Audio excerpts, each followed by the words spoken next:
Assalamualaikum warahmatullahi wabarakatuh. Perkenalkan, nama saya Hayatulaini, NIM 2002-187, jurusan Administrasi Publik, dari kelas 1B, MK Asas-Asas Manajemen dengan dosen pembimbing Ibu Risna Dewi. Nah, baiklah, di sini saya akan memaparkan materi saya tentang kepemimpinan dalam manajemen.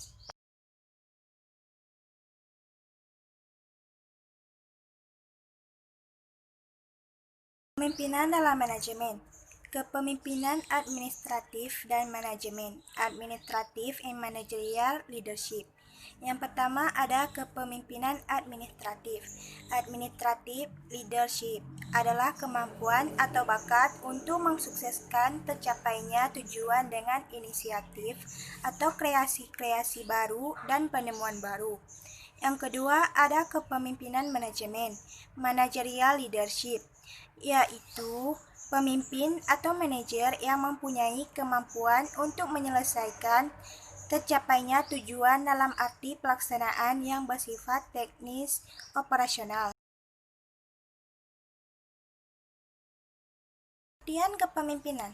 Pengertian kepemimpinan secara umum adalah sebuah kemampuan yang terdapat di dalam diri seseorang untuk bisa memengaruhi orang lain atau memandu pihak tertentu untuk mencapai tujuan. Menurut standar, kepemimpinan adalah sebuah proses dalam mengarahkan atau memengaruhi kegiatan terkait sebuah organisasi atau kelompok demi mencapai tujuan tertentu. Menurut Wahjo Sumijo, kepemimpinan merupakan kemampuan dalam diri seseorang dan mencakup sifat-sifat seperti kepribadian, kemampuan, dan kesanggupan. Kepemimpinan tidak dapat dipisahkan dari gaya, perilaku, dan kedudukan pemimpin bersangkutan dan interaksinya dengan para pengikat serta situasi. Teori kepemimpinan. Yang pertama ada teori karakter. Teori karakter merupakan sebuah teori yang menitikberatkan karakter-karakter tertentu yang mampu menyukseskan kepemimpinan. Contohnya seperti karakter fisik, inteligensi, ketegasan, dan sebagainya. Teori ini dipercaya oleh banyak orang, tetapi tak jarang dihampiri kritik. Salah satunya terkait karakteristik fisik. Dalam teori karakter, fisik yang terlihat tegap dan kuat dianggap sebagai karakter pemimpin terbaik. Yang kedua ada teori perilaku. Dalam teori perilaku dijelaskan mengenai beberapa perilaku yang mencerminkan karakter pemimpin. Perilaku tersebut terbagi menjadi dua. Yang pertama adalah job center dan yang kedua adalah exploit center. Job center adalah sifat kepemimpinan yang berfokus pada pekerjaan. Sementara itu, exploit center berfokus pada kondisi para karyawan atau bawahan di sebuah proyek. Yang ketiga ada teori kepemimpinan situasional. Teori yang dikembangkan oleh Hersey dan Blackhead ini memiliki titik berat pada kematangan para pengikut atau bawahan. Kesuksesan suatu tujuan tergantung pada matang tidaknya para bawahan. Maka dari itu, pemimpin diharapkan mampu menganalisis apakah para bawahannya sudah cukup matang atau belum. Fungsi kepemimpinan. Yang pertama ada fungsi instruktif. Fungsi ini menempatkan pemimpin sebagai pengambil keputusan dan pemberi tugas terhadap para bawahannya. Sementara itu, para bawahan bertugas untuk menjalankan segala instruksi yang diperintahkan oleh para pemimpin. Yang kedua ada fungsi konsultatif. Berbeda dengan fungsi instruktif, fungsi konsultatif sifatnya dua arah. Bawahan dapat berkonsultasi pada pemimpin untuk mencari jalan terbaik dalam mencapai tujuan bersama. Pemimpin diharapkan cukup bijak dan punya pengetahuan terkait hal yang sedang dikerjakan, supaya bisa mengerahkan bawahannya dengan baik. Yang ketiga ada fungsi partisipasi. Dalam fungsi ini, pemimpin mampu mengaktifkan partisipasi para pesertanya, sehingga mereka juga turut berpartisipasi dan berinisiatif dalam suatu proyek. Para bawahan tidak hanya sekadar menjalankan perintah saja.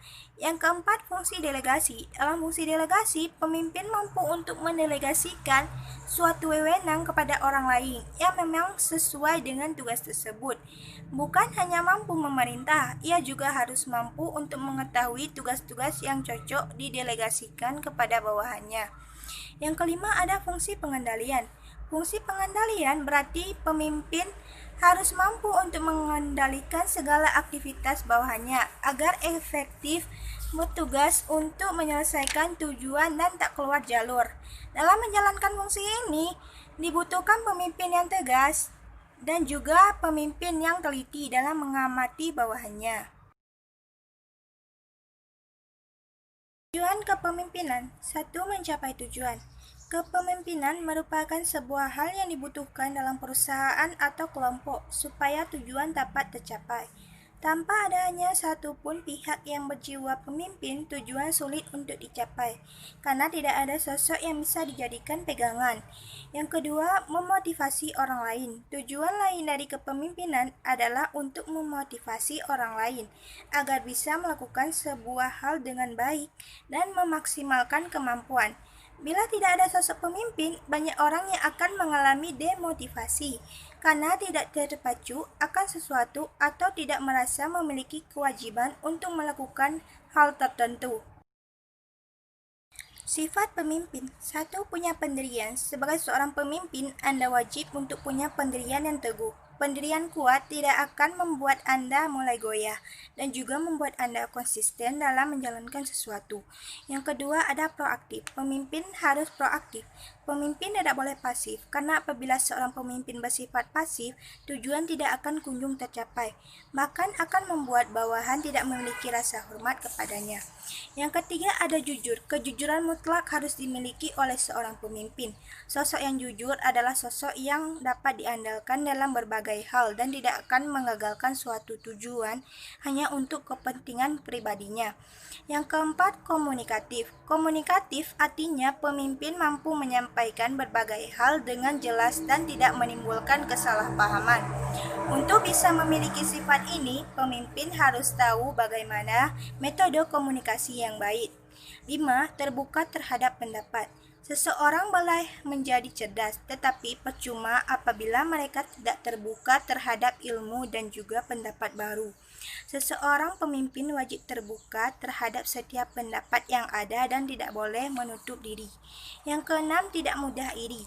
Pada dasarnya, pemimpin memang seorang yang lebih unggul daripada bawahan. Namun, bukan berarti pemimpin iri apabila bawahannya unggul dalam suatu hal dan justru berusaha untuk terlihat lebih baik. 7.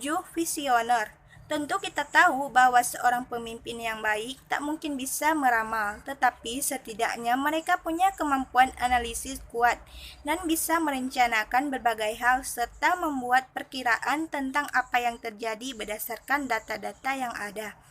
8. Sabar. Akan ada banyak cobaan yang didapatkan oleh seorang pemimpin.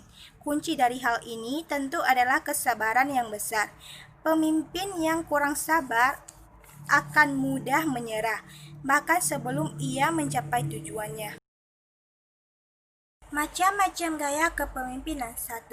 Kepemimpinan otokratis. Pemimpin dengan kepemimpinan otokratis merupakan pemimpin yang dominan dalam berbagai tindakan dan juga keputusan yang diambil. Kekuasaan pemimpin sangat mutlak dan hampir tidak ada celah untuk para bawahan memberikan masukan. Yang kedua, kepemimpinan birokrasi. Kepemimpinan birokrasi biasa diterapkan dalam kantor pemerintahan atau perusahaan besar yang sudah memiliki budaya kuat mengakar sejak lama. Gaya kepemimpinan birokrasi mengatur berbagai macam hal secara sistematis. Yang ketiga, ada kepemimpinan partisipasif.